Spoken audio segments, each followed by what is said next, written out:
Hey Glenn, how you doing? So I've got your PSD right here. And the first thing that you're probably noticing right now is I don't think that's the font you intended to use.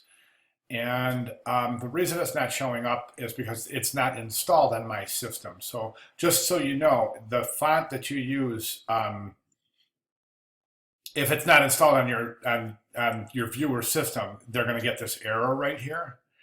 And so what you can do to prevent that is just before you turn your file in, make a copy of it. Make sure you don't do this to the original, but you're going to select your type and then you're going to go to type and either say convert to point text or rasterize your type later. Either one of those will make kind of like a little mini PDF out of your type so that your viewer will be able to see it.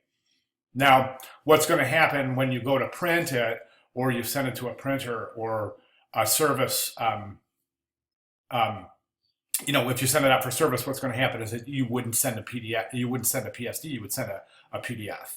Okay, so that said, I want to take a look at the file itself, and let's take a look. I'm going to look at your masking, okay? And if you take a look up here, all of these masks are not doing anything. So if I click on those masks and turn them off, as you can see, nothing happens. So everything that you've used here, there's no mask. So what you have to do is instead of just putting this image in here, the symbol, you have to go back and take the whole image of the symbol, the background and everything, and bring it into this file, then mask out the background within this file. And that's how the assignment is set up. So that's how you would want to do your compositing in Photoshop so that it maintains full editability at all times.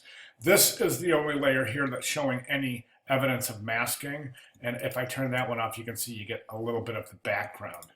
Okay. So you need to do that for each and every one of your layers. Now, and then your type, of course, you would want to, again, that's either rasterize or convert to point text. So at this point, as far as visually goes, I think that you're a little bit lacking in the fact that we've got this cut and paste thing going. Okay, you've got a symbol, you've got two arms. Now it's starting definitely to look like a creature. Definitely, I think it's going to be really super interesting once you get a face in here, maybe some little hands. Somehow try to connect the keyboard to the legs instead of just having the legs kind of floating in front of the body, so to speak. Let's get him some feet, some eyeballs, a mouth, little fingers.